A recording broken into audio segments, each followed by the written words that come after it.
आज का टॉपिक क्या है डिकोड का? Public finance.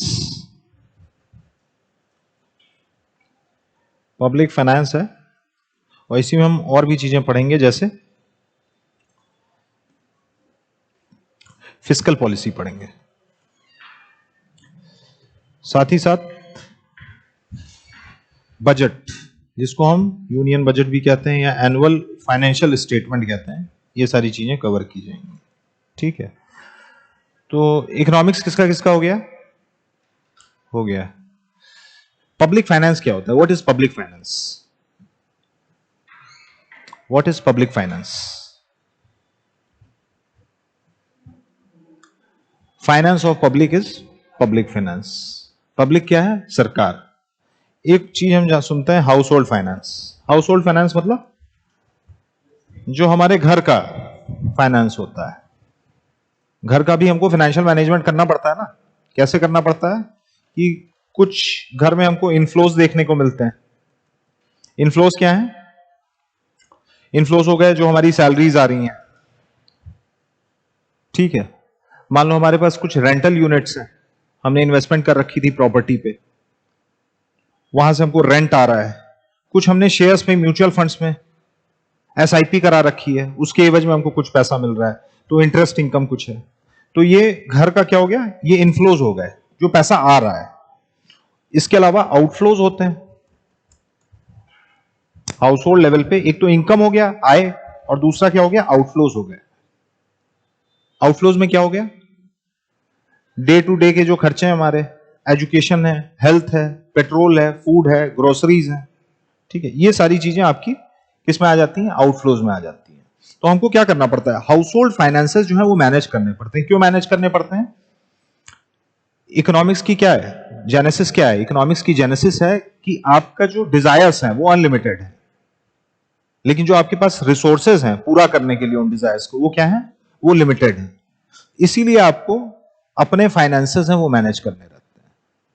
आपकी जो नीड है वो हो सकता है 10 लाख 20 लाख रुपए महीने की हो, लेकिन आपकी जो एनुअल या मंथली इनकम है वो कितने की हो? 1 लाख रुपए की हो। तो उस 1 लाख रुपए ही में चलना है ना आपको। ठीक है, मान लो 1.25 लाख किसी महीने खर्चा आ जा रहा है, तो 25,000 रुपए क्या हो गया? ये एक तरीके का डेफिसिट हो गया, जो आपको कहीं लोन के माध्यम से मोबिलाइज करना पड़ेगा, क्रेडिट कार्ड यूज करना पड़ेगा।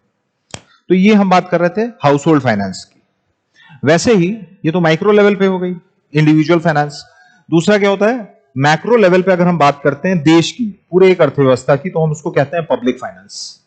Public finance refers to the overall financial management of a state और ऑफ एन इकोनॉमी।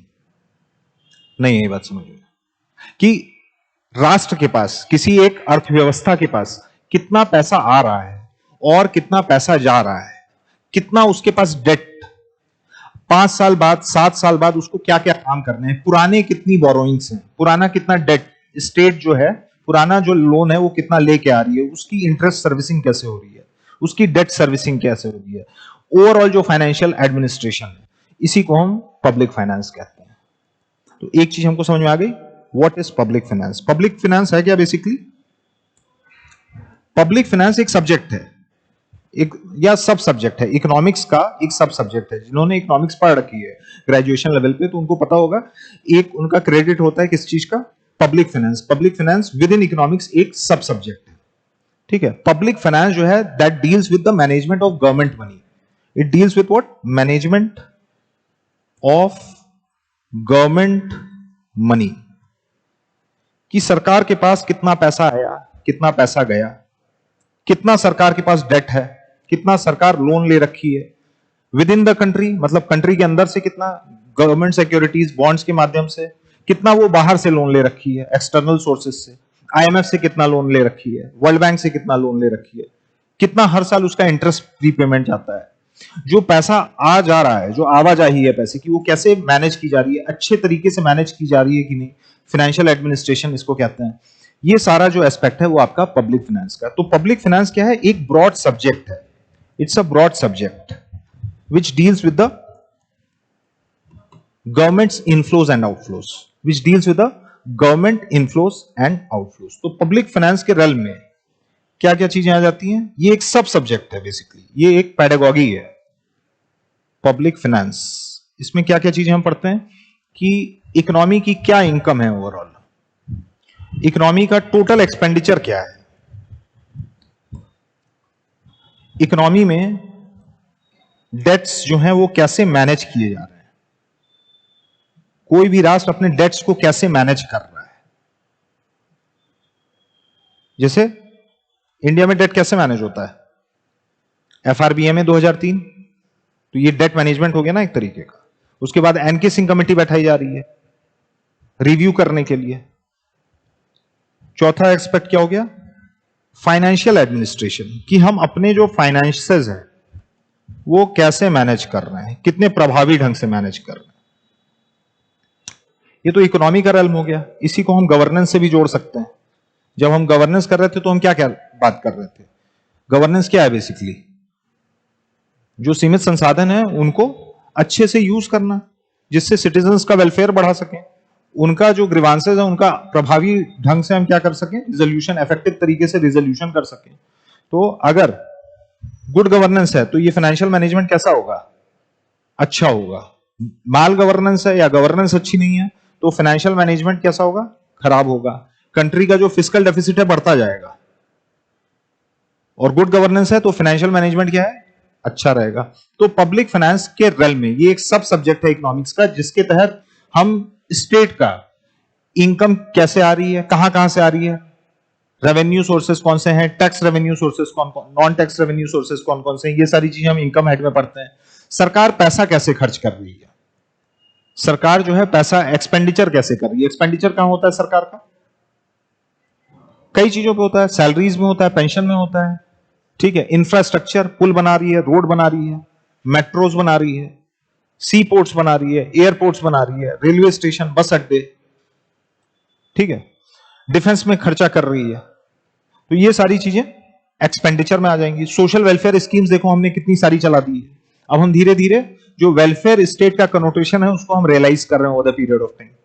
तो एक्सपेंडिचर है भी हमारे, डेट भी है। डेट क्यों है हमारे पास, क्योंकि कोई भी इकोनॉमी होती है, कोई भी इकोनॉमी, चाहे डेवलप्ड इकोनॉमी हो चाहे डेवलपिंग इकोनॉमी हो, वो आपका डेफिसिट्स पे ऑपरेट करती है। डेफिसिट पे क्यों ऑपरेट करती है, क्योंकि वो मल्टीनेशनल कॉर्पोरेशंस नहीं होती हैं। मल्टीनेशनल कॉर्पोरेशंस का ऑब्जेक्टिव क्या रहता है, प्राइमरी प्रॉफिट मोटिव होता है। स्टेट का जो मोटिव होता है वो प्रॉफिट नहीं होता है। मोटिव क्या होता है, सिटीजन्स का वेलफेयर, ये मोटिव होता है। तो सरकारें अक्रॉस द वर्ल्ड, हमको क्या देखने को मिलता है, वो जितना कमाती हैं, जितना वो कमाती हैं उससे ज्यादा खर्चा करती हैं। तो उससे ज्यादा खर्चा कैसे कर पाती हैं, जितना कमा रही हैं उससे ज्यादा, मतलब 100 रुपए कमा रही हैं, 125 रुपए खर्चा कर रही हैं, तो कैसे मैनेज कर रही हैं, यानी 25 रुपए का तो डेफिसिट बना ना। इसी को हम क्या कहते हैं, फिस्कल डेफिसिट कहते हैं। अगर हम एक साल की बात कर रहे हैं, यही फिस्कल डेफिसिट रोल ऑन होते जाता है, तो ये क्या हो जाता है, ये पब्लिक डेट में कन्वर्ट हो जाता है।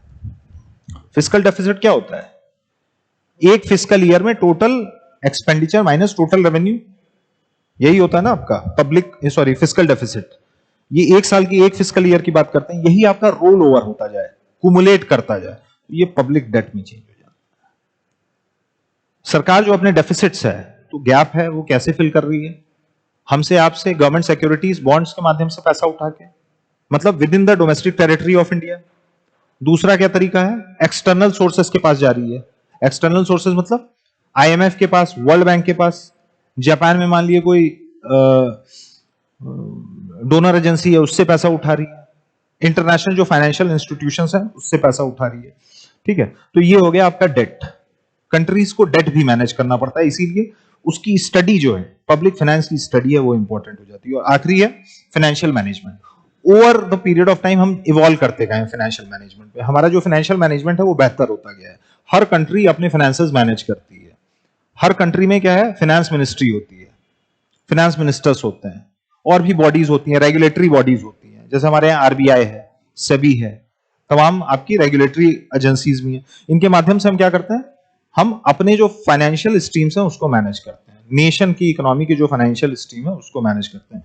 तो this is public finance. Public finance की स्टडी क्यों जरूरी हो जाती है, why the study of public finance is important. क्या होता है पब्लिक फाइनेंस, समझ में आ गया कि it's a subset, it's a broad study broad study of the inflow and the outflow of an economy. ठीक है, क्यों जरूरी है ये, क्या क्या इंक्लूड करे कंपोनेंट्स, इनकम हो गया, एक्सपेंडिचर हो गया, डेट हो गया, फाइनेंशियल एडमिनिस्ट्रेशन हो गया, ये अलग अलग एस्पेक्ट्स हैं पब्लिक फाइनेंस के। पब्लिक फाइनेंस की स्टडी क्यों जरूरी हो जाती है, क्योंकि जब तक इकोनॉमिस्ट पढ़ेंगे नहीं, हमारे पास एक्सपर्ट्स नहीं होंगे, तब तक हम प्रभावी रूप से, इफेक्टिव तरीके से अपने पब्लिक फाइनेंसेस को मैनेज नहीं कर पाएंगे। पब्लिक फाइनेंसेस हैं वो देश की आर्थिक तरक्की, इकोनॉमिक ग्रोथ के लिए बहुत इंपॉर्टेंट होते हैं। इकोनॉमिक ग्रोथ के लिए आप इनकम अपनी बढ़ाएं, एक्सपेंडिचर को प्रभावी रूप से करें, फालतू के एक्सपेंडिचर ना करें, अपना डेट को सस्टेनेबल रखें, डेट बहुत ज्यादा ना बढ़ने दें।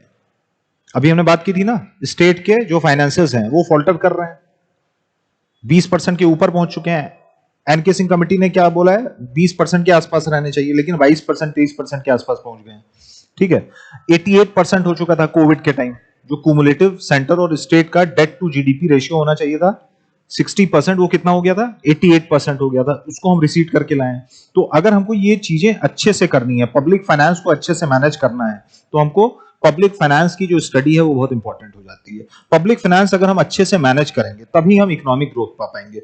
इकोनॉमिक ग्रोथ कैसे, एक्सपेंडिचर हम अच्छा कर पाएंगे, हम फालतू के एक्सपेंडिचर नहीं करेंगे, हम करप्शन जो है, लीकेजेस जो है उसको प्लग कर पाएंगे, हम फालतू की सब्सिडीज को काट के जो अच्छी सब्सिडीज हैं वो चला पाएंगे, करप्शन से जो लीकेजेस हैं वो रोक पाएंगे।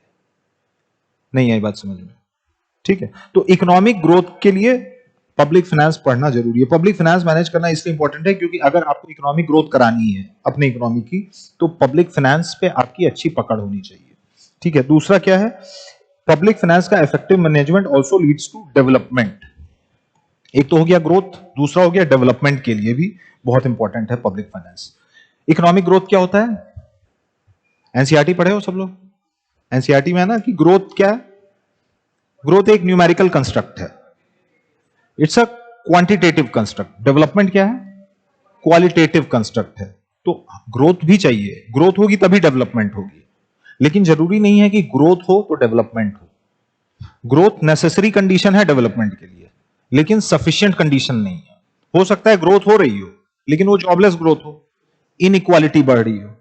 तो इकोनॉमिक ग्रोथ, सबसे पहली चीज, इकोनॉमिक ग्रोथ होगी तो ही डेवलपमेंट होगी, लेकिन जरूरी नहीं है कि ग्रोथ हो रही हो तो डेवलपमेंट भी हो जाए। डेवलपमेंट क्या है, डेवलपमेंट है इकोनॉमिकली अगर आप देखें तो क्वालिटेटिव कंस्ट्रक्ट है। डेवलपमेंट क्या है, बेसिकली दो आयाम है, एक तो ह्यूमन डेवलपमेंट, मतलब as a nation citizens develop करें। सिटीजन्स कैसे डेवलप करेंगे, जब उनको हेल्थ अच्छा मिलेगा, एजुकेशन अच्छा मिलेगा, स्टैंडर्ड ऑफ लिविंग अच्छी रहेगी। ठीक है, और दूसरा कंस्ट्रक्ट क्या है डेवलपमेंट का, फिजिकल इंफ्रास्ट्रक्चर हो आपके पास, स्कूल्स हो, रोड्स हो, पोर्ट्स हो। तो डेवलपमेंट के दो आयाम है, डेवलपमेंट के दो आयाम है, एक है ह्यूमन डेवलपमेंट वाला एस्पेक्ट और दूसरा एस्पेक्ट क्या है, फिजिकल इंफ्रास्ट्रक्चर। यही दो चीजें डेवलपमेंट। तो अगर आपको डेवलपमेंट भी करना है तो इसके लिए क्या इंपॉर्टेंट है कि आप अपने पब्लिक फाइनेंसेस को अच्छे से मैनेज करिए। ऐसा क्यों हुआ कि 2010 के बाद हम इतनी ज्यादा सोशल वेलफेयर स्कीम्स ला पाए हैं? ऐसा क्यों हुआ कि मेजर इंफ्रास्ट्रक्चर अचीवमेंट्स जो हमको देखने को मिली हैं वो 2010 के बाद दिखी हैं। इंडिया तो 1947 में इंडिपेंडेंस पा चुका था, लेकिन जो मेजर पुश आया है, इंफ्रास्ट्रक्चर पुश या ह्यूमन डेवलपमेंट पुश, वो 2010 के बाद क्यों आया है? क्योंकि हमने एलपीजी रिफॉर्म्स किया 1991 में। ये जब इंपॉर्टेंट मैक्रो इकोनॉमिक डिस्टर्बेंसेस होते हैं, कंस्ट्रक्टिव डिस्टर्बेंसेस होते हैं, तो उसका असर जो है वो 10, 15, 20 साल बाद हमको देखने को मिलता है। 1991 एलपीजी रिफॉर्म्स हुए तो हमने लिबरलाइजेशन, प्राइवेटाइजेशन, ग्लोबलाइजेशन देखा। इंडियन इकोनॉमी के जो गेट्स थे वो हमने ओपन कर लिए, किसके लिए, वर्ल्ड के लिए। एक्सपोर्ट इंपोर्ट को हमने और ज्यादा लिबरलाइज किया, कंपनियां यहां आने लगी। कंपनियां आने लगी तो पहले जो लोग 20,000 की नौकरी करते थे बाद में 50,000 की नौकरी करने लगे। हमारे पास जो शहर थे और बेहतर होने लगे, बैंगलोर, पुणे। ठीक है, प्रॉपर्टी रेट्स ऊपर जाने लगे। पहले जो चीजें लग्जरी हुआ करती थी वो क्या होने लगी, अब नेसेसिटी हो गई। पहले जैसे एसी है, कार है, मोबाइल फोन है, ये सब लग्जरी में आता था, लेकिन आज के समय में क्या है, ये सारी नेसेसिटी है। क्योंकि सिटीजन्स का जो एस्पिरेशंस हैं, महत्वाकांक्षाएं हैं, वो बढ़ गई हैं, which is good, which is a good thing in a democratic setup, which is a good thing in a democratic setup. तो 2010 के बाद हम डेवलपमेंट, चाहे ह्यूमन डेवलपमेंट हो या फिजिकल इंफ्रास्ट्रक्चर। क्यों देख पाए हैं हम लोग? इसलिए देख पाए हैं क्योंकि हमने अपने पब्लिक फाइनेंसेस अच्छे से मैनेज किए हैं, इनकम स्ट्रीम हमारी बढ़ गई है, बाहर की कंपनियां आई हैं तो सरकार के पास जो टैक्स सोर्सेज हैं वो बढ़ते गए हैं, जो हमारे एक्सपोर्ट्स हैं वो बढ़ते गए हैं, तो हमारी जो इनकम या हमारी जो अर्निंग है वो भी बढ़ गई है। इनकम अर्निंग बढ़ेगी, ठीक है, प्राइवेट सेक्टर और अच्छे से ऑपरेट करेंगे तो उसका असर क्या होगा? सरकार को राजस्व ज्यादा मिलेगा, टैक्सेस ज्यादा मिलेंगे, टैक्सेस ज्यादा मिलेंगे तो सरकार जो एक्सपेंडिचर है उसको क्वालिटी एक्सपेंडिचर कर पाएगी। तभी देखो सन 2000 के बाद हमको क्या देखने को मिला?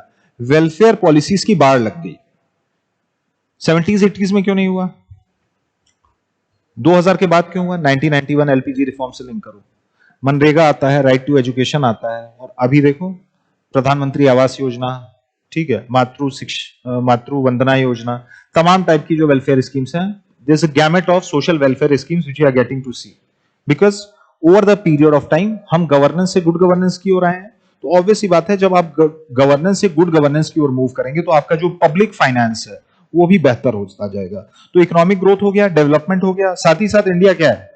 इंडिया एक बहुत प्लूरलिस्टिक सोसाइटी है, कई सारे रिलीजन्स हैं, कास्ट रिडन सोसाइटीज हैं हमारी, तो सोशल जस्टिस भी बहुत इंपॉर्टेंट हो जाता है।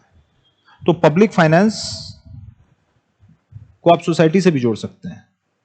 अगर हमको सामाजिक न्याय या सामाजिक कल्याण करना है तो उसके लिए भी पब्लिक फाइनेंस हमको बहुत इफेक्टिव तरीके से चलाना पड़ेगा। पब्लिक फाइनेंस आप अच्छे से चलाएंगे तभी आप मिनिस्ट्री ऑफ ट्राइबल अफेयर्स को और ज्यादा पैसे दे पाएंगे, ठीक है। दलित वर्ग है या जो वंचित वर्ग है उनके लिए आप सोशल वेलफेयर स्कीम चला पाएंगे।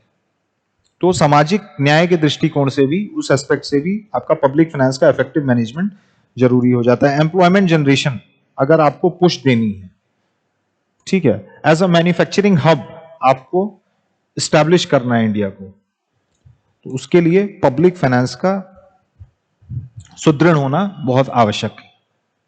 तो this is public finance. Public finance पढ़ लिया तो अगली चीज क्या है? पब्लिक फाइनेंस से हम आ जाते हैं फिस्कल पॉलिसी पे, ठीक है। फिस्कल पॉलिसी क्या होती है? What is fiscal policy?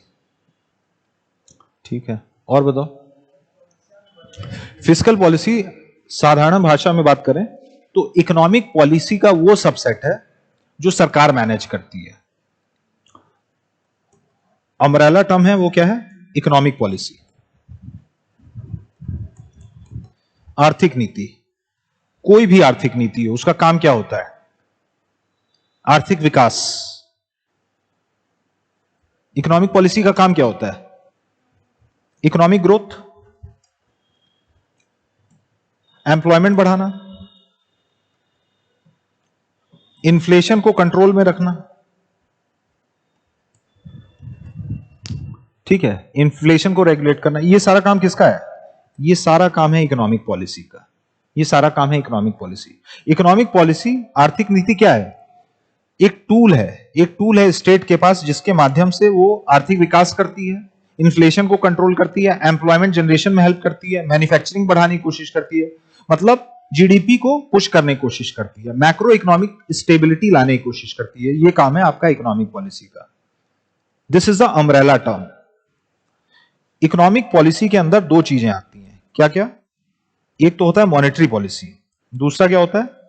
Fiscal policy. Monetary policy क्या है? Something related to money, something related to money.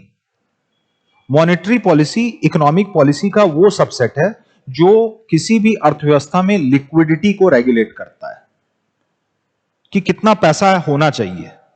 अगर लिक्विडिटी ज्यादा रहेगी, सिस्टम में लिक्विडिटी अगर ज्यादा रहेगी तो क्या होगा? महंगाई बढ़ जाएगी, इन्फ्लेशन होगा। और लिक्विडिटी अगर कम हो जा रही है, मनी स्टॉक अर्थव्यवस्था में कम हो जा रहा है तो क्या होगा? डिप्रेशन जैसी मंदी, आर्थिक मंदी जैसे हालात हो जाएंगे। तो एक ऑप्टिमम बैंड में मॉनेटरी पॉलिसी ऑपरेट करती है जिससे जो लिक्विडिटी पोजीशन है किसी भी इकोनॉमी में वो एक पर्टिकुलर बैंड में ऑपरेट करे। उससे ज्यादा हो जाएगा तो इन्फ्लेशन होगी, उससे नीचे हो जाएगा तो क्या होगा? डिप्रेशन जैसे या रिसेशनरी फेज हमको देखने को मिल सकता है। तो मॉनेटरी पॉलिसी इकोनॉमिक पॉलिसी का वो सबसेट है जो आरबीआई या देश का जो सेंट्रल बैंक है, इंडिया के केस में आरबीआई, यूएस के केस में फेडरल रिजर्व, ये डील करता है, ठीक है।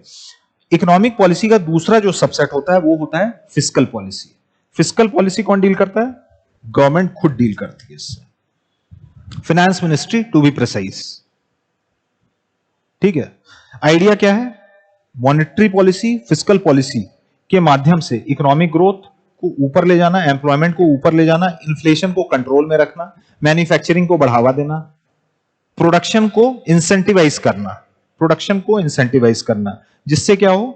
जिससे हमारा आर्थिक विकास होता रहे। आर्थिक विकास ग्राफिकली हम कैसे दिखा सकते हैं? जैसे वही एग्रीगेट सप्लाई, एग्रीगेट डिमांड। ये हो गया एग्रीगेट सप्लाई जो अपवर्ड स्लोपिंग है, ये है आपका एग्रीगेट डिमांड। ठीक है, इकोनॉमिक ग्रोथ कब होगा? वाई एक्सिस पे हम क्या लेते हैं? जनरल प्राइस लेवल, जो इन्फ्लेशन बताता है, जनरल प्राइस लेवल जीपीएल, और इधर क्या हम लेते हैं? नेशनल इनकम, मतलब जीडीपी।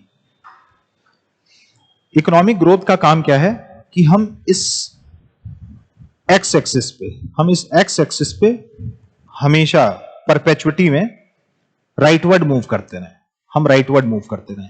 इकोनॉमिक पॉलिसी का यही टारगेट होता है, चाहे वो मॉनेटरी पॉलिसी हो, फिस्कल पॉलिसी हो। ठीक है, तो अगर एग्रीगेट डिमांड यहां से ऊपर शिफ्ट हो रहा है तो क्या हमको देखने को मिल रहा है कि जो हमारी नेशनल इनकम है वो बढ़ रही है कि घट रही है? बढ़ रही है। ठीक है, तो हमारे इंटरेस्ट में क्या है? हमारे इंटरेस्ट में है कि ये जो मूवमेंट है हमेशा राइट साइड होती रहे, हमेशा राइट साइड। इकोनॉमिक पॉलिसी इसीलिए होती है। लेकिन इससे हमको एक चीज और क्या दिख रही है? वाई एक्सिस भी देख लो, एक्स एक्सिस पे तो बढ़ रही है जीडीपी, लेकिन एक्स एक्सिस पे क्या हो रहा है? इन्फ्लेशन है वो भी बढ़ रहा है ना, इन्फ्लेशन है वो भी बढ़ रहा है। तो इसको काउंटर कैसे किया जाता है कि लॉन्ग रन में सिर्फ एग्रीगेट डिमांड ना बढ़े, एग्रीगेट सप्लाई भी बढ़े। अब ये तो एडी बढ़ा है, एडी बढ़ा तो जीडीपी बढ़ गई हमारी, हम G1 से G2 पे आ गए। लेकिन साथ ही साथ हमने इन्फ्लेशन भी बढ़ते देखा, I1 से हम किस पे आ गए? I2 पे आ गए। ठीक है, लॉन्ग रन में हमको एग्रीगेट सप्लाई भी मूव कराना रहता है। एग्रीगेट सप्लाई है उसको मूव कराना रिलेटिवली टफ होता है, लेकिन एग्रीगेट सप्लाई देखो मूव कर रही है तो क्या हो रहा है? अब जो नई कंग्रुएंसी है एग्रीगेट डिमांड एग्रीगेट सप्लाई की, वो क्या हो रही है? वो फर्दर G2 को G3 की ओर मूव करा दे रही है।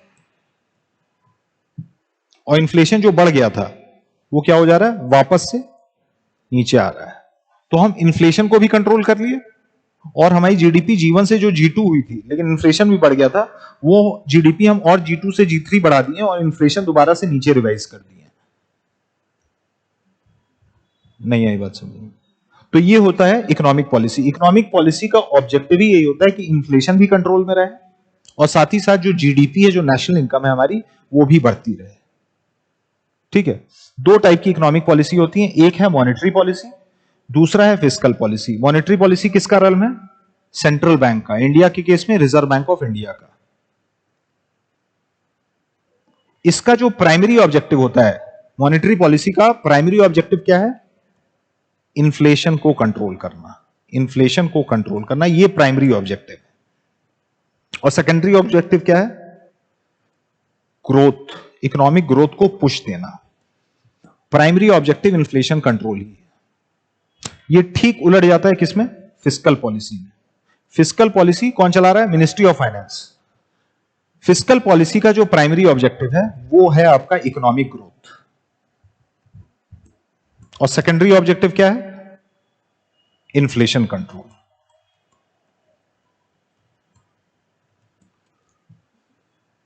दूसरा ऑब्जेक्टिव क्या है? इन्फ्लेशन का कंट्रोल। तो this is a basic difference between monetary policy and fiscal policy. Monetary policy RBI, repo rate, reverse repo rate, open market operations, ये सारी चीजें हम पढ़ते हैं ना, ये सब आरबीआई मॉनेटरी पॉलिसी के थ्रू एक्सरसाइज करती है। ऑब्जेक्टिव क्या होता है? एग्रीगेट डिमांड को ऊपर बढ़ाते रहना, एग्रीगेट डिमांड को ऊपर बढ़ाते रहना। ठीक है, या नीचे घटाते रहना, या नीचे घटाते रहना। ऊपर कब बढ़ाएगी? एक्सपेंशनरी मॉनेटरी पॉलिसी, मतलब अगर मंदी जैसे हालात हैं तो मॉनेटरी पॉलिसी आरबीआई क्या हिस्सा कर देगी? एक्सपेंशनरी मॉनेटरी पॉलिसी, मतलब रेपो रेट है उसको काट देगी। रेपो रेट काट देगी तो क्या होगा? आरबीआई से रेपो रेट होता क्या है? रेपो रेट वो इंटरेस्ट रेट होता है जिसपे बैंक्स जो है आरबीआई से बोरो करती हैं, रेपो रेट ज्यादा होगा तो बैंक्स के पास कम इंसेंटिव होगा आरबीआई से पैसा उठाने का, एंड वाइस वर्सा। तो अगर आर्थिक मंदी जैसे हालात हैं तो आरबीआई के इंटरेस्ट में क्या है? आरबीआई के इंटरेस्ट में है कि लोग निकल के और खर्चा करें। निकल के खर्चा कब करेंगे? जब उनको सस्ते में लोन मिलेगा तो वो क्या करेंगे? रेपो रेट नीचे कर देंगे। तो बैंक्स जो हैं, बैंक्स क्या करेंगे? हमारे आपकी जैसे जो रिटेल कस्टमर्स हैं उनको भी सस्ते में लोन देंगे, इंटरेस्ट रेट जो है उसको कम कर देंगे। ठीक है। और अगर इन्फ्लेशनरी प्रेशर है, इन्फ्लेशन बहुत ज्यादा है, तो आरबीआई के इंटरेस्ट में क्या है? आरबीआई के इंटरेस्ट में है कि जो एक्सेस लिक्विडिटी है जो सिस्टम में, मनी स्टॉक बहुत ज्यादा आ गया है, ठीक है, तो उसको वापस से सक आउट करना, उसको खींच लेना। तो इसके लिए आरबीआई क्या करेगी? कॉन्ट्रैक्शनरी मॉनेटरी पॉलिसी चलाएगी, रेपो रेट को बढ़ा देगी। रेपो रेट को बढ़ा देगी तो क्या होगा? बैंक्स को महंगे में लोन मिलेगा, बैंक्स को आरबीआई से महंगे में लोन मिलेगा, तो हमको भी जो लोन मिलेगा वो क्या मिलेगा? वो महंगा लोन मिलेगा। तो हम कम खर्चा, हम जो गाड़ी अभी खरीदने का सोच रहे हैं हम उसको डिले करेंगे, 6 महीने बाद खरीदेंगे, 1 साल बाद करेंगे, ये सोच के कि भाई जब बैंक जो है कम दर पे हमको इंटरेस्ट देंगी, ईएमआई बांधेंगी, तब हम इसको खरीदेंगे। तो this is how monetary policy works. ठीक है। मॉनेटरी पॉलिसी के एक्सरसाइज से हम क्या करते हैं? जो एग्रीगेट डिमांड है इसको ऊपर नीचे करते हैं to control the inflation level. To control, ये जो वाई एक्सिस पे मूवमेंट ऊपर नीचे दिखता है वो मॉनेटरी पॉलिसी के माध्यम से किया जाता है। सरकार भी ये काम कर सकती है, कैसे? फिस्कल पॉलिसी के माध्यम से। रेपो रिवर्स रेपो किसका काम हो गया? Reserve bank of India, central bank का। फिस्कल पॉलिसी क्या है? मिनिस्ट्री ऑफ फाइनेंस कार्यालय में, उनका डोमेन है। मिनिस्ट्री ऑफ फाइनेंस क्या करेगी?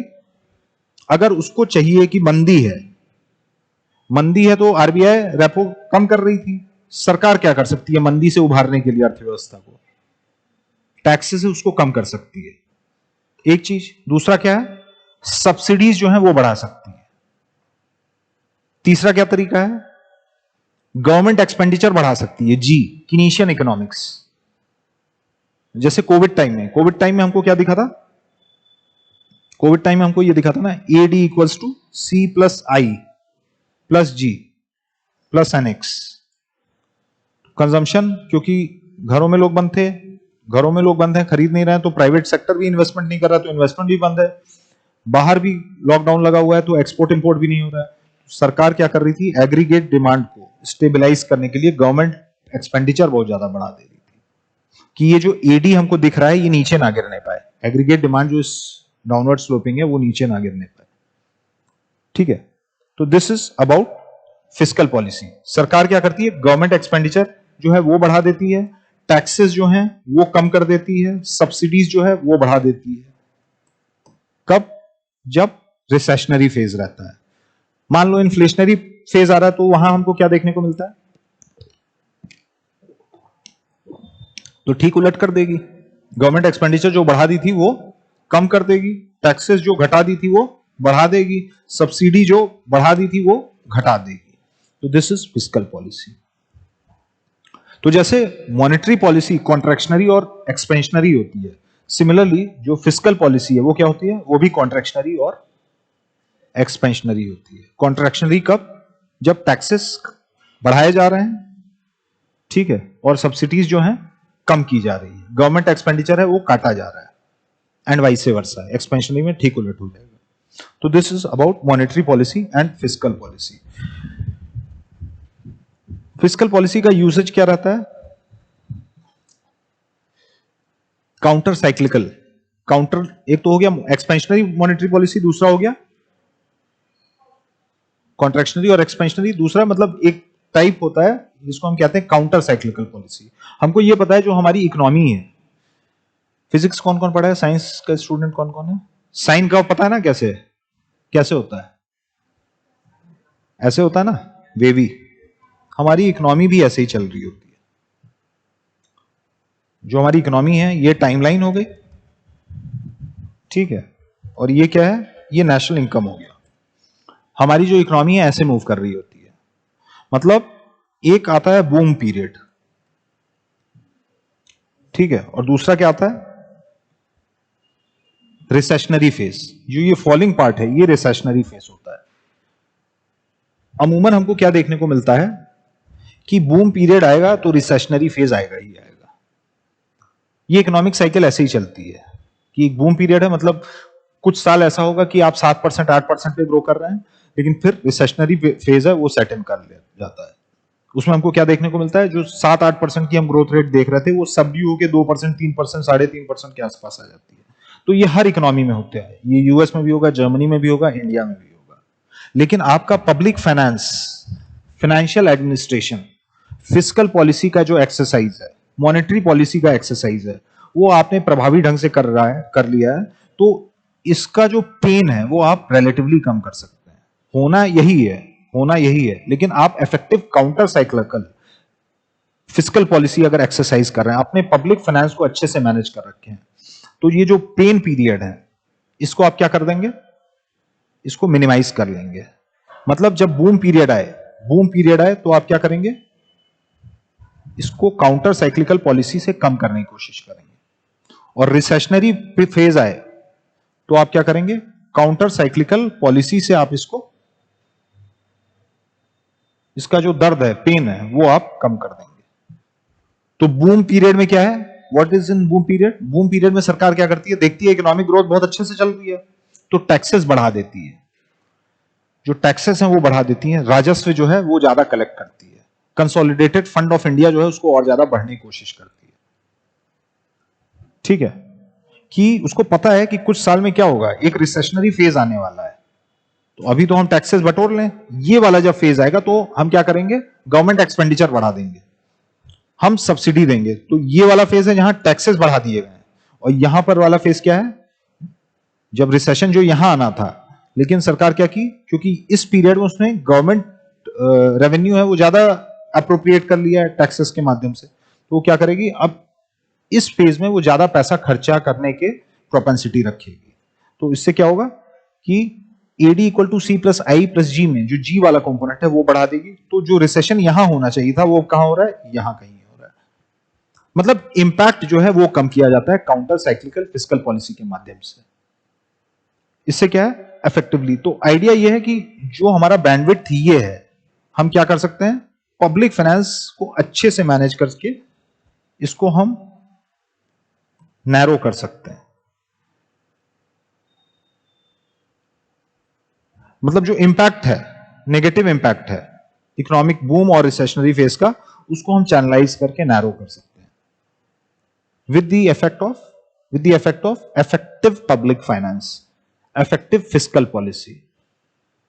तो ये होता है आपका fiscal policy. What is fiscal policy? Public finance समझ में आ गया, ब्रॉड स्टडी, सब subject of economics, public finance. ठीक है, दूसरा क्या, फिस्कल पॉलिसी। फिस्कल पॉलिसी क्या है, सबसेट ऑफ इकोनॉमिक पॉलिसी, एक चीज। दूसरा, exercised by the government, Ministry of Finance to be precise, deals with what? Taxes, subsidies, government expenditure. ये होता है आपका फिस्कल पॉलिसी। तीसरी चीज क्या है,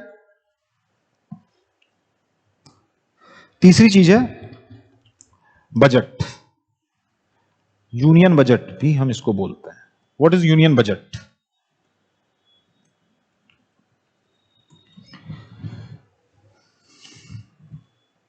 बजट कॉन्स्टिट्यूशन में कहीं मेंशन्ड है? टर्म यूनियन बजट है मेंशन्ड कहीं? हाँ, इसके बारे में यूनियन बजट जो है वो कहीं एक्सप्लिसिटली मेंशन नहीं है। इसको, अब यूनियन बजट है, आप कहां पढ़ते हैं, दो जगह पढ़ते हैं, लक्ष्मीकांत में भी पढ़ेंगे, मतलब पॉलिटी में भी पढ़ते हैं, पार्लियामेंट वाले चैप्टर में। ठीक है, और आप इसको, जो इसका इकोनॉमिक्स वाला एस्पेक्ट है वो कहां पढ़ते हैं, इकोनॉमी में पढ़ते हैं। तो यूनियन बजट क्या है, यूनियन बजट जो है वो आर्टिकल 112 में एक्सप्लिसिटली मेंशन्ड है, लेकिन टर्म यूनियन बजट नहीं मेंशन्ड है। इंस्टेड क्या यूज करते हैं, एनुअल फाइनेंशियल स्टेटमेंट।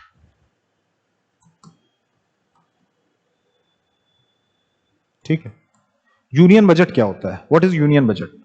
ठीक है, एनुअल फाइनेंशियल जो बताया, annual financial statement, union budget को हम एनुअल फाइनेंशियल। अभी तक हम क्या चीजें पढ़ चुके हैं, पब्लिक फाइनेंस। पब्लिक फाइनेंस क्या है, study of managing the finances of the state of an economy. ठीक है, ये एक सब सब्जेक्ट है इकोनॉमी का। दूसरा क्या, फिस्कल पॉलिसी। फिस्कल पॉलिसी का जो प्रैक्टिकल मैनिफेस्टेशन है वो होता है आपका union budget. Union budget fiscal policy का एक सबसेट है। ठीक है, फिस्कल पॉलिसी वेन डायग्राम पढ़ा है कि नहीं? अगर ये फिस्कल पॉलिसी है तो यूनियन बजट क्या है? इसका एक सबसेट है। यूनियन बजट को हम एनुअल फाइनेंशियल स्टेटमेंट भी कहते हैं। एनुअल फाइनेंशियल स्टेटमेंट मतलब खाता बही, इससे घर में खर्चा लिखा जाता है कि आज ये खर्चा हुआ, पैसा आया एक साइड और दूसरा आउटफ्लोज, इनफ्लोज आउटफ्लोज। तो एक साल में इकोनॉमी कितना पैसा, कितना राजस्व, ठीक है, कितना रेवेन्यू, चाहे वो टैक्स सोर्सेस से हो, नॉन टैक्स सोर्सेस से हो, जो मोबिलाइज कर रही है, एक खाता उसका और दूसरा खाता कितना पैसा खर्चा करेगी, मतलब कितना इनकम और कितना एक्सपेंडिचर एक फिस्कल ईयर में इकोनॉमी करेगी, इसको हम एनुअल फाइनेंशियल स्टेटमेंट कहते हैं।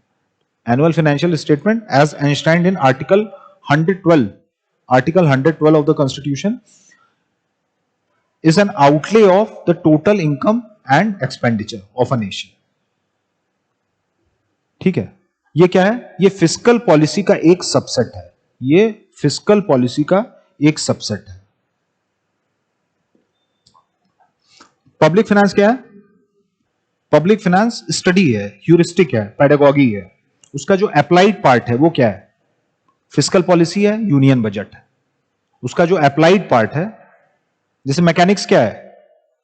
Mechanics is a subject, mechanics is a subject, लेकिन कार डिजाइनिंग या एरोप्लेन डिजाइनिंग, जेट्स, ये क्या है? मैकेनिक्स का अप्लाइड पार्ट है। So is a case here as well. Public finance is a subject और जो फिस्कल पॉलिसी है, यूनियन बजट है, वो उसका अप्लाइड पार्ट है। ठीक है, यूनियन बजट क्या है? इट्स अ एनुअल, अगर आपको जानना है तो annual practical document, annual practical document which shows how public finance would be managed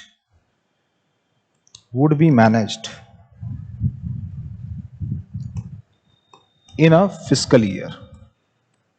It's an applied part, it's an applied aspect of public finance.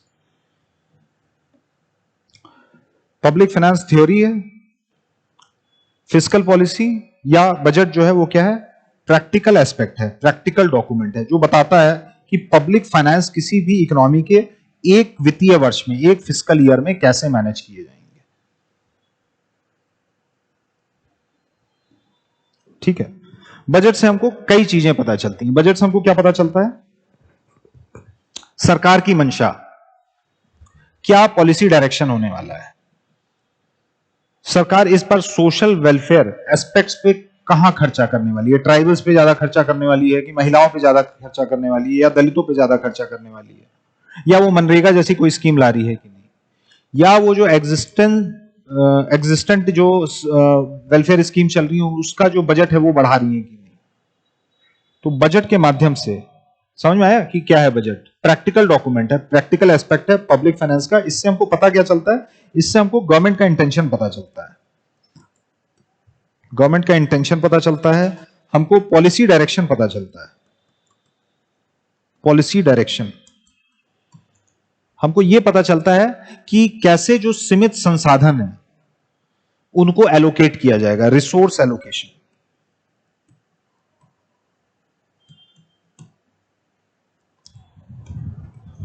Social welfare में, development में, defence में, public welfare में budget बनाने की जरूरत क्यों पड़ती है? वही इकोनॉमिक्स का प्रेमाइस, डिजायर्स बहुत हैं लेकिन जो संसाधन है लिमिटेड है। So is a case with macro economy as well.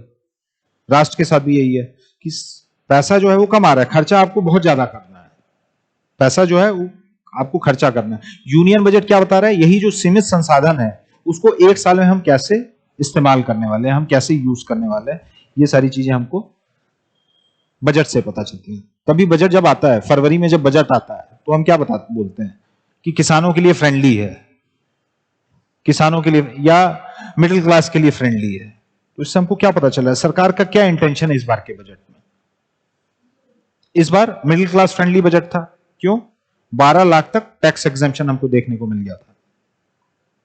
हमको ये पता चलता है अब इस साल सरकार का पॉलिसी डायरेक्शन किधर रहने वाला रहेगा।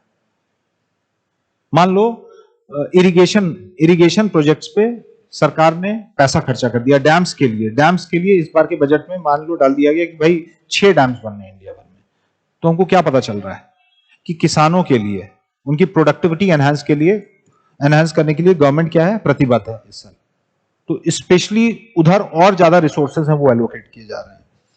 तीसरा क्या है, रिसोर्स एलोकेशन।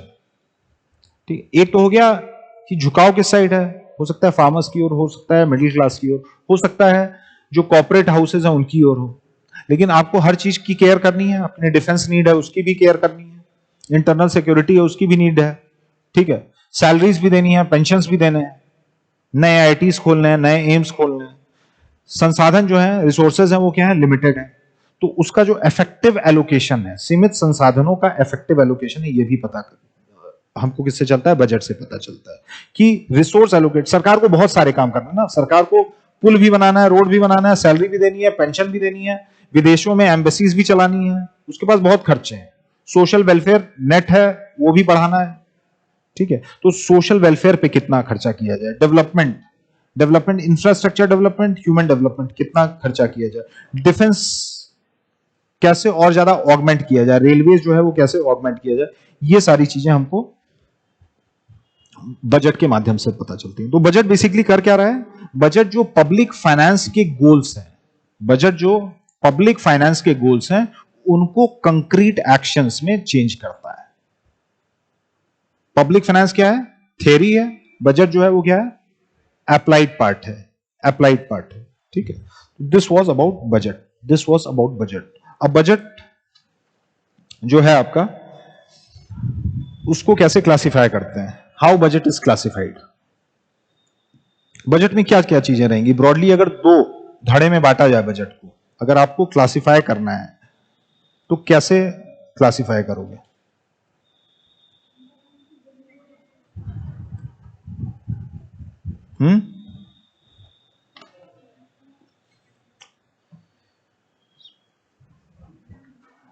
क्या 2 मेजर हेड्स हो सकते हैं बजट के। आपके घर का बजट बनता है तो 2 मेजर हेड्स क्या होते हैं, इनकम और एक्सपेंडिचर, ठीक है।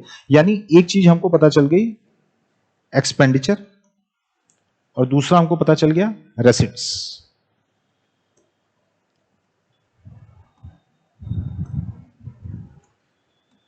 मतलब सरकार के पास पैसा आता है और सरकार से पैसा जाता है। आता कहां से है, कई संसाधन है। अब ये ध्यान से समझना, क्योंकि इसके बाद ही fiscal deficit, revenue deficit, primary deficit तभी समझ पाओगे जब ये अच्छे से समझ पाओगे। तो बजट को हम 2 तरीके से क्लासिफाई कर सकते हैं, एक हो जाता है एक्सपेंडिचर, दूसरा हो जाता है क्या, रेसिट्स। सरकार के पास पैसा आता भी है, सरकार के पास से पैसा जाता भी है। पहले आ जाते हैं एक्सपेंडिचर पे। एक्सपेंडिचर 2 तरीके का हो सकता है, एक होता है रेवेन्यू एक्सपेंडिचर और दूसरा कैपिटल एक्सपेंडिचर। दोनों में क्या अंतर है, रेवेन्यू एक्सपेंडिचर और कैपिटल एक्सपेंडिचर में।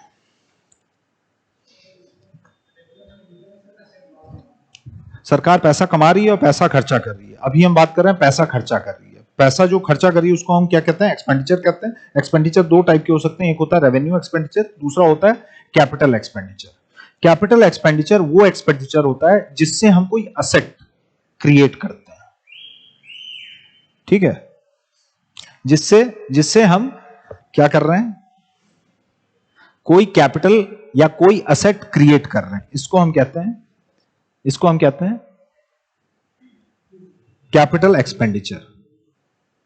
मतलब सरकार ने पैसा खर्चा किया और लखनऊ मेट्रो बना लिया, तो किस में आएगा, ये रेवेन्यू एक्सपेंडिचर में आएगा कि कैपिटल एक्सपेंडिचर में आएगा, कैपिटल एक्सपेंडिचर में आएगा। कैपिटल एक्सपेंडिचर का वो सब हेडिंग है जिसके तहत हम पैसा खर्चा करके, सरकार पैसा खर्च करके नए असेट्स क्रिएट करती है। सरकार पैसा 2 तरीके से खर्च कर सकती है, एक पैसा खर्चा करके वो असेट क्रिएट करेगी, और दूसरा पैसा वो खर्चा हो सकता है कर रही हो लेकिन उससे कोई असेट ना क्रिएट कर रही हो। जैसे पेंशन दे रही है, तो पेंशन दे रही है सरकार, तो ये भी एक एक्सपेंडिचर कर रही है, लेकिन इससे कोई एसेट क्रिएट हो रहा है? सैलरी अगर दे रही है तो इससे कोई एसेट क्रिएट हो रहा है? नहीं हो रहा है। तो जिन एक्सपेंडिचर से कोई नया एसेट क्रिएट हो, जिनसे कोई नया एसेट क्रिएट हो, हम उसको क्या कहेंगे? Capital expenditure. और जिससे एसेट, कैपिटल एसेट नहीं क्रिएट हो रहा है, उसको हम कह देंगे रेवेन्यू एक्सपेंडिचर। ठीक है, तो इसमें बस इतना ध्यान रहे कि इसमें कैपिटल क्रिएशन होता है, कैपिटल क्रिएशन होता है, या जो असेट्स हैं, असेट्स का साइज है नेशन का, वो बढ़ता है। मेट्रो बनाना, पुल बनाना, एक्सप्रेसवे बनाना, इसमें सरकार पैसा खर्चा कर रही है, लेकिन भौतिक अवसंरचनाएं जो हैं, फिजिकल इंफ्रास्ट्रक्चर है, वो भी क्रिएट हो रहा है। सरकार पैसा खर्च करके मेट्रो बना रही है, एयरपोर्ट्स बना रही है, पोर्ट्स बना रही है। दूसरा क्या है? Revenue expenditure. रेवेन्यू एक्सपेंडिचर वो एक्सपेंडिचर है जो पैसा खर्च के हमको कोई एसेट क्रिएशन नहीं देखने को मिल रहा है। ठीक है, तो रेवेन्यू एक्सपेंडिचर मतलब आम बोलचाल की भाषा में बात करें तो रोजमर्रा के एक्सपेंडिचर, जैसे हमारे घर का एक्सपेंडिचर है। एक एक्सपेंडिचर क्या है कि हमने फ्रिज खरीद ली, एसी लगवा लिया, तो ये सारे कैपिटल, घर की बात करें एनालॉजी, तो that would be deemed as capital expenditure. और एक हो गया रेवेन्यू, मैकडॉनल्ड्स में बर्गर खा लिया, स्टारबक्स में कॉफी पी ली, तो इससे हमने कोई कैपिटल या कोई एसेट नहीं क्रिएट किया, तो that would be deemed as revenue. रोजमर्रा के जो खर्चे हैं उसको हम रेवेन्यू एक्सपेंडिचर कहते हैं, जिसमें सैलरी आ जाती है, पेंशन्स आ जाते हैं, सब्सिडीज हैं। ठीक है, ये सारी चीजें किस में आ जाएंगी? रेवेन्यू एक्सपेंडिचर में आ जाएंगी। तो ये एक्सपेंडिचर वाले हेडिंग समझ में आ गई। दूसरा क्या है? बजट का जो दूसरा एस्पेक्ट है, दैट इज व्हाट? रेसिट। रेसिट में हम क्या पढ़ते हैं? अगेन रेवेन्यू रेसिट्स और दूसरा कैपिटल रेसिट्स। रेसिट्स क्या होंगी? रेसिट वो पैसा है जो सरकार के पास आ रहा है, सरकार के पास आ रहा है। कैसे आ सकता है वो पैसा? ठीक है, और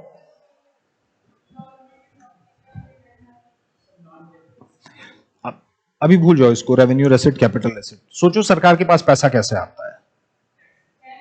टैक्सेस से आता है। आप बिना हेलमेट के जा रहे हैं, आपके ऊपर फाइन लग गई, उससे आ रहा है। रेलवे का टिकट करा रहे हो, उससे आ रहा है। तो ये पैसा क्या है? सरकार के खाते में आ रहा है, कंसोलिडेटेड फंड में आ रहा है। ये कुछ सोर्सेज हो गए। इसके अलावा और क्या सोर्सेज हो सकते हैं? जापान से मान लो भारत सरकार लोन उठा रही है, मसाला बॉन्ड के माध्यम से लोन उठा रही है, इंटरनेशनल लोन वर्ल्ड बैंक से, आईएमएफ से इंडियन गवर्नमेंट लोन दे रही है। तो ये क्या है? ये भी पैसा सरकार के पास आ रहा है। ये सब कुछ रेसिट में आएगा, सब कुछ रेसिट में आएगा। लेकिन इसको फर्दर क्लासिफाई कर देते हैं रेवेन्यू रेसिट में और दूसरा कैपिटल रेसिट में। रेवेन्यू रेसिट में वो चीजें हैं जिससे एसेट साइज पे कोई असर नहीं पड़ता है, सरकार के एसेट साइज पे कोई असर नहीं पड़ता है। ये दो टाइप की होती हैं, क्या? टैक्स रेवेन्यू और दूसरा non tax revenue. Income tax, GST, sales tax. ठीक है, इन सारे माध्यमों से अगर सरकार रेवेन्यू रियलाइज कर रही है तो उसको हम क्या कहते हैं? टैक्स सोर्सेस या टैक्स रेवेन्यू। जो रेवेन्यू आपका रेवेन्यू रेसिट के हेड में आता है। दूसरा क्या होता है? Non tax revenue. Non tax revenue मतलब झारखंड में कोल ब्लॉक्स हैं, उसका ऑक्शन कर दिया, लीज पे दे दिया, तो उसके एवज में प्राइवेट कंपनी क्या दे रही है सरकार को? रॉयल्टी दे रही है, फीस दे रही है। ये सारी चीजें नॉन टैक्स रेवेन्यू में आ जाएगी। बिजली का बिल आप भरते हैं तो यूपीपीसीएल को क्या दे रहे हैं? बिल पेमेंट कर रहे हैं, वो भी पैसा कहां जा रहा है? सरकार के खाते में। यूपीपीसीएल क्या है? सरकार की इकाई है। तो ये नॉन टैक्स रेवेन्यू हो गया। तो टैक्स सोर्सेज हो गया और दूसरा क्या हो गया? नॉन टैक्स रेवेन्यू हो गया। ठीक है, ये दोनों चीजें कहां पढ़ ली हमने? रेवेन्यू रेसिट में पढ़ ली। अगली चीज है कैपिटल रेसिट। कैपिटल रेसिट क्या है? यहां पे कैपिटल एक्सपेंडिचर पढ़ा था। कैपिटल एक्सपेंडिचर मतलब वो खर्चा जिससे एसेट क्रिएट हो। एसेट क्रिएट हो, यहां पर क्या होगा? इसका ठीक उलट हो जाएगा। वो खर्चा जिससे एसेट्स हैं वो नीचे जाएं या लायबिलिटी जो है वो बढ़े, लायबिलिटी बढ़े या एसेट साइज नीचे जाए, इसको हम कहते हैं कैपिटल रेसिट। अगेन कैपिटल रेसिट है, रेसिट मतलब रिसीव, मतलब आ रहा है आपके पास। तो कैपिटल रेसिट मतलब वो पैसा जो आप अपना कैपिटल असेट, कैपिटल असेट जो है उसको लिक्विडेट करके कमा रहे हो। जैसे कोई पब्लिक सेक्टर यूनिट है, इकोनॉमी में पढ़ा है ना स्ट्रेटेजिक डिसइन्वेस्टमेंट, पढ़ा है सबने स्ट्रेटेजिक डिसइन्वेस्टमेंट या डिसइन्वेस्टमेंट। डिसइन्वेस्टमेंट क्या होता है बेसिकली?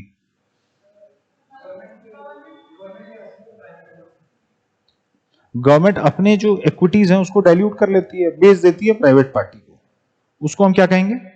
इसी को हम कहेंगे कैपिटल रेसिट की रिसीवेबल्स में आ जाएगा।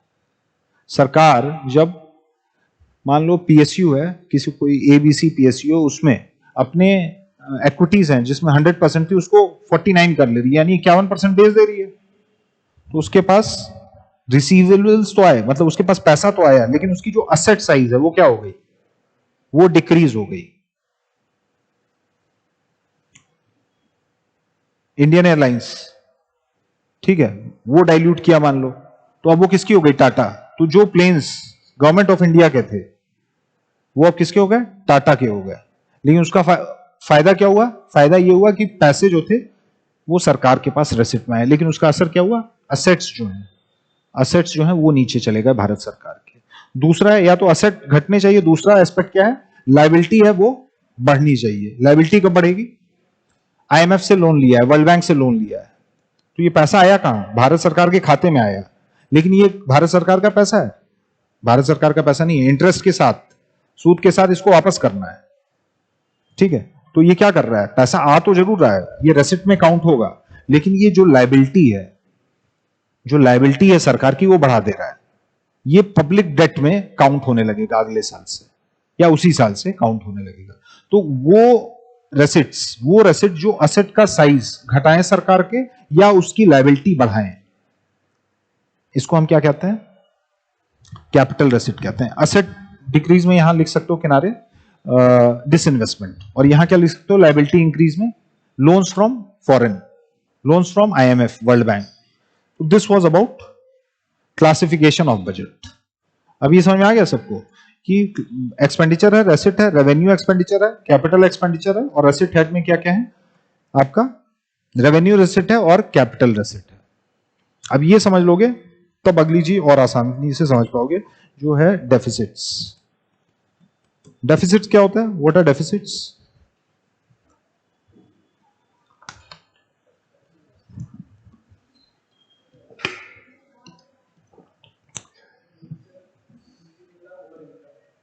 जब आउटफ्लोज इनफ्लो से ज्यादा हो तो डेफिसिट्स होते हैं। जब आउटफ्लोज हैं वो आपके इनफ्लो से ज्यादा हो, मतलब जो आपका एक्सपेंडिचर है इनकम से ज्यादा होगा, तो डेफिसिट होगा। और ठीक उलट क्या हो जाएगा? सरप्लस हो जाएगा। जब आपकी इनकम ज्यादा है और एक्सपेंडिचर आपकी कम है, लाख रुपए आप कमा रहे हैं, 80,000 आपकी आपका खर्चा है, तो क्या है? सरप्लस क्रिएट होगा। यहां 20,000 रुपए आप बचा ले रहे हैं, सेव कर ले रहे हैं, लेकिन लाख रुपए आप कमा रहे हैं और 1,20,000 रुपए आपका खर्चा है, तो वहां पर हमको क्या देखने को मिलेगा? डेफिसिट देखने को मिलेगा। तो तमाम टाइप के डेफिसिट्स होते हैं। एक होता है कि आपका रेवेन्यू डेफिसिट, ठीक है। दूसरा क्या होता है? Fiscal deficit. और बताओ कौन कौन से डेफिसिट्स होते हैं? इस बार तो प्रीलिम्स में था भी, डेफिसिट्स पे क्वेश्चन आए थे, 2 क्वेश्चन या 3 क्वेश्चन थे। एक चीज होती है, हम पढ़ते हैं प्राइमरी डेफिसिट्स, इस बार के पेपर में था। और एक होता है इफेक्टिव रेवेन्यू डेफिसिट, एक चीज होता है करंट अकाउंट डेफिसिट।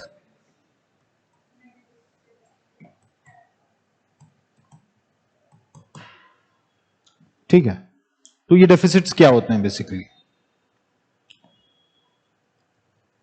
सबसे ज्यादा सुनने में क्या आता है? Fiscal deficit.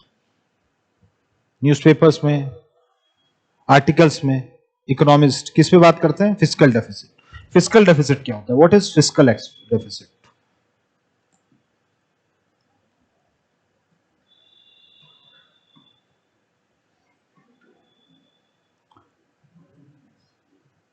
फिस्कल डेफिसिट का मतलब हो जाता है सरल भाषा में, डेफिसिट है यानी एक्सपेंडिचर ज्यादा रहेगा या रेसिट ज्यादा रहेंगी, एक्सपेंडिचर ज्यादा रहेगा। तो total expenditure minus total receipts in a given fiscal year, in a given fiscal year. इसमें एक चीज ध्यान रहे, पास्ट बोरोइंग माइनस रहती है। तो एक तरीके से आप ये भी कह सकते हैं total expenditure minus total receipts excluding the borrowing, excluding the borrowing.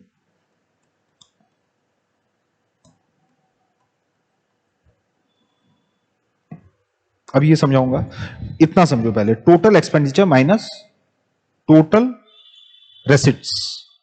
अब आ जाते हैं पिछले इस पे, ये हो गया तुम्हारा टोटल एक्सपेंडिचर एक गिवन फिस्कल ईयर में, टोटल एक्सपेंडिचर माइनस टोटल रेसिट। इसी को हम क्या कहते हैं, फिस्कल डेफिसिट। सरकार के पास टोटल कितना पैसा आया और सरकार के पास से कितना टोटल पैसा गया, इन दोनों के बीच का जो डिफरेंशियल है, इसी को हम कहते हैं fiscal deficit given fiscal year में, एक वित्तीय वर्ष में। और इसमें पुरानी जो बोरोइंग्स हैं वो नहीं इंक्लूड की जाती हैं, इसीलिए मैंने लिखा एक्सक्लूडिंग बोरोइंग्स। मतलब ये बस इस साल की बात करेगा, मतलब ये खाली इस साल में कितना पैसा आया कितना पैसा गया। 2025 का फिस्कल डेफिसिट हम बात करेंगे तो हम उसमें ये नहीं देखेंगे 2022 में भारत सरकार ने कितना लोन लिया था, 2019 का कितना लोन अभी तक बकाया है चलता आ रहा है, वो नहीं लेंगे। इस साल जो टोटल आपका एक्सपेंडिचर है और इस साल टोटल जो रेसिट है, इसका जो डिफरेंशियल रहता है, इसी को हम फिस्कल डेफिसिट, इसमें हम पुरानी बोरोइंग्स नहीं लेते हैं। इसीलिए fiscal deficit is what, total expenditure minus total receipts excluding the borrowings. This is what fiscal deficit. इसको हम क्या कहते हैं, राजकोषीय घाटा कहते हैं, राजकोषीय घाटा कहते हैं। नहीं है ये बात समझ में आ गई। अगला चीज क्या है, अगला चीज है रेवेन्यू डेफिसिट। रेवेन्यू डेफिसिट क्या है, फिर से आ जाओ इस पे। अभी हम टोटल कर रहे थे, हम खाली रेवेन्यू वाला एस्पेक्ट, मतलब खाली ये एस्पेक्ट और ये एस्पेक्ट लें और इसका डिफरेंशियल है वो गेज कर लें, वो मेजर कर लें, तो हमको क्या मिल जाएगा, रेवेन्यू डेफिसिट मिल जाएगा, रेवेन्यू डेफिसिट मिल जाएगा। रेवेन्यू डेफिसिट का एक यूएसपी क्या होता है, ये कैपिटल ऊपर नीचे नहीं करता है, असेट ऊपर नीचे नहीं करता है, ये रोजमर्रा के जो पैसे आ रहे हैं, रोजमर्रा के जो पैसे जा रहे हैं उससे डील करता है बेसिकली। नहीं है बात, सैलरीज, पेंशंस, और पैसे आ कहां से रहे हैं, टैक्स सोर्सेस से, नॉन टैक्स सोर्सेस से। तो revenue expenditure minus revenue receipt, इसको हम क्या कहेंगे, revenue deficit. Total expenditure minus total expenditure minus total receipt, हम किसमें देख रहे थे, फिस्कल डेफिसिट माइनस या एक्सक्लूडिंग द बोरोइंग्स, ये फिस्कल डेफिसिट है। जब हम रेवेन्यू डेफिसिट की बात करते हैं, हम खाली रेवेन्यू साइड में देखते हैं, बोथ एक्सपेंडिचर एंड रेसिट साइड हम क्या देखते हैं, खाली रेवेन्यू वाला एस्पेक्ट टच करते हैं। दूसरा हो गया आपका रेवेन्यू डेफिसिट, इसको हम क्या कहते हैं, राजस्व घाटा, इसको हम कहते हैं राजस्व घाटा। तो राजकोषीय घाटा जो सबसे कॉमन पार्लेंस में हम यूज करते हैं, सबसे ज्यादा कॉमनली यही, Indian Express, Business Standard, Hindu, हर जगह आपको फिस्कल डेफिसिट।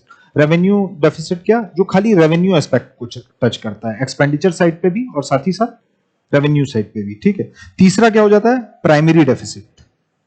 प्राइमरी डेफिसिट क्या होता है, बेसिकली प्राथमिक घाटा। प्राइमरी डेफिसिट इज प्राथमिक घाटा, इस बार के पेपर में है। ये क्या होता है, बेसिकली ये फिस्कल डेफिसिट से ही रिलेटेड होता है। फिस्कल डेफिसिट जितना है, मतलब ये जो है टीईटीआर, इसको हम क्या कहेंगे, फिस्कल डेफिसिट। इससे जब हम इंटरेस्ट पेमेंट माइनस कर देते हैं तो हमको प्राथमिक घाटा मिल जाता है। अब समझो क्यों माइनस करते हैं, क्योंकि देखो फिस्कल डेफिसिट में हमने क्या किया था, फिस्कल डेफिसिट में हमने एक साल का जो टोटल एक्सपेंडिचर है और टोटल रेवेन्यू है उसका बस डिफरेंशियल लिया है। इसमें से हमने क्या एक्सक्लूड किया है, बोरोइंग एक्सक्लूड कर दी है, इसमें हमने बोरोइंग एक्सक्लूड कर दी है। लेकिन फिस्कल डेफिसिट में हम एक्सपेंडिचर में एक चीज काउंट करते हैं, जो ये बोरोइंग है वो तो माइनस कर देते हैं, लेकिन बोरोइंग पे जो भारत सरकार ईएमआई दे रही है, इंटरेस्ट दे रही है, उसको हम माइनस नहीं करते हैं। तो फिस्कल डेफिसिट जो है वो ट्रू रिफ्लेक्शन नहीं शो करती है उस साल का। अगर आपको ट्रू रिफ्लेक्शन चाहिए फिस्कल डेफिसिट की, तो आपको क्या करना पड़ेगा, जो बोरोइंग आपने एक्सक्लूड की थी उस पे जो ईएमआई आप दे रहे हैं, इंटरेस्ट पेमेंट कर रहे हैं, वो जो इंटरेस्ट पेमेंट है उसको भी माइनस करना पड़ेगा, उस इंटरेस्ट पेमेंट को भी माइनस करना पड़ेगा, तब आप एक्चुअल जो फिस्कल डेफिसिट है जिसको हम प्राइमरी डेफिसिट कहते हैं वो रियलाइज कर पाएंगे। तो प्राइमरी डेफिसिट कुछ नहीं है, फिस्कल डेफिसिट जो हमने कंप्यूट किया था उसमें से जो बोरोइंग एक्सक्लूड की थी उसका इंटरेस्ट पेमेंट जो है वो भी एक्सक्लूड कर देंगे, तो हमको प्राइमरी डेफिसिट मिल जाएगा। नहीं आई बात समझ में? ठीक है, तो दिस इज प्राइमरी डेफिसिट जिसको हम प्राथमिक घाटा भी कहते हैं। आखिरी क्या है, effective revenue deficit. Effective revenue deficit क्या होता है, ईआरडी, प्रभावी राजस्व घाटा। अब देखो प्राइमरी डेफिसिट क्या कर रहा है, प्राइमरी मतलब एज एन इकोनॉमिस्ट तुम्हारे लिए क्या ज्यादा बेटर है, प्राइमरी डेफिसिट या फिस्कल डेफिसिट? प्राइमरी डेफिसिट ज्यादा अच्छी पिक्चर डिपिक्ट कर रहा है उस साल की फिस्कल ईयर की, ठीक है। वैसे ही एक चीज है रेवेन्यू डेफिसिट, क्या कर रही थी रेवेन्यू डेफिसिट, मतलब रेवेन्यू एक्सपेंडिचर और रेवेन्यू रेसिट का जो डिफरेंशियल है वो शो कर रही थी। रेवेन्यू साइड और कैपिटल साइड दो अलग अलग साइड होती है। कैपिटल साइड क्या होती है, जो कोई असेट क्रिएशन कर रही है। रेवेन्यू साइड असेट क्रिएशन नहीं कर रही है, रोजमर्रा के जो खर्चे हैं खाली प्राइमरीली उनसे डील कर रही है। लेकिन ऐसा हो सकता है, मान लो भारत सरकार ने किसी स्टेट को ग्रांट दिया हो, वो किस में आ जाएगा, वो आपका रेवेन्यू एक्सपेंडिचर में आ जाएगा सेंट्रल गवर्नमेंट के, वो पैसा खर्चा किया ना क्योंकि ग्रांट में दे दिया है। लेकिन स्टेट गवर्नमेंट क्या कर रही है, स्टेट गवर्नमेंट उस ग्रांट का यूज करके, उस ग्रांट का यूज करके गांव में स्कूल बना दे रही है, या अपने स्टेट के कैपिटल में एक पुल बना दे रही है। तो उससे क्या हो जा रहा है, उससे नया कैपिटल क्रिएट हो जा रहा है, उससे क्या हो जा रहा है, एक नया असेट क्रिएट हो जा रहा है।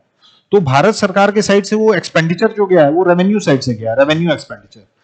क्यों, क्योंकि ग्रांट्स किस में काउंट किए जाते हैं, ग्राउंड्स, ग्रांट्स जो है वो आपका रेवेन्यू एक्सपेंडिचर के साइड काउंट किए जाते हैं। लेकिन जब वो स्टेट को ग्रांट्स दिए जा रहे हैं, स्टेट को ग्रांट्स दिए जा रहे हैं, तो स्टेट उसका यूसेज जो है वो किस लिए कर ले रहा है, असेट क्रिएट करने के लिए। तो वो कहां से, कायदे से किधर की एक्सपेंडिचर हो जानी चाहिए, वो कैपिटल साइड की एक्सपेंडिचर हो जानी चाहिए ना। बट यहां पर हमको क्या देखने को मिल रहा है, यहां पे ये रेवेन्यू में ही काउंट हो रही है। तो इफेक्टिव रेवेन्यू डेफिसिट कुछ नहीं है, एक तरीके से रेवेन्यू डेफिसिट में से अगर हम वो ग्रांट्स जो कैपिटल असेट्स के लिए क्रिएट किए गए हैं, ठीक है, उसको सबट्रैक्ट कर दे रहे हैं, तो हमको प्रभावी राजस्व घाटा मिल जाता है, इफेक्टिव रेवेन्यू डेफिसिट। तो यही है आपके डेफिसिट्स प्राइमरीली।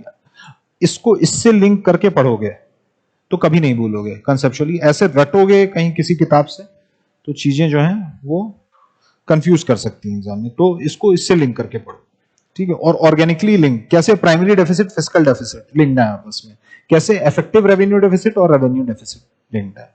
एक चीज और होती है current account deficit. Current account deficit क्या होता है, ये हमने बीओपी में पढ़ा था, बैलेंस ऑफ पेमेंट में, याद है। जब आपके इंपोर्ट्स हैं, जब आपके इंपोर्ट्स हैं वो एक्सपोर्ट से ज्यादा हो जाए, इंपोर्ट्स हैं वो एक्सपोर्ट से ज्यादा हो जाए, तब हमको क्या, कैपिटल अकाउंट डेफिसिट। तो इसका बजटरी डेफिसिट से कोई, सीएडी जो है primarily deals with what, balance of payment, ठीक है, कि इंडिया कैसे इंटरेक्ट करती है बाहर की इकोनॉमीज के साथ। तो इसको इससे मत कंफ्यूज करना, जो डेफिसिट्स मेजर थे वो हमने यही, ठीक है।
एक क्वेश्चन ये ले लो और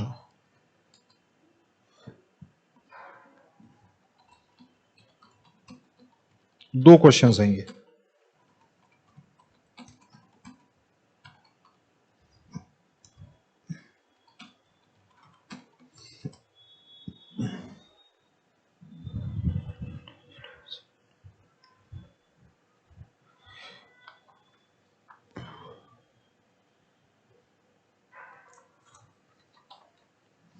दो अलग अलग क्वेश्चंस हैं ये, ठीक है।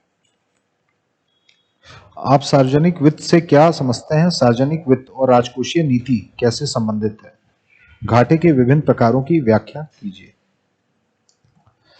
ठीक है।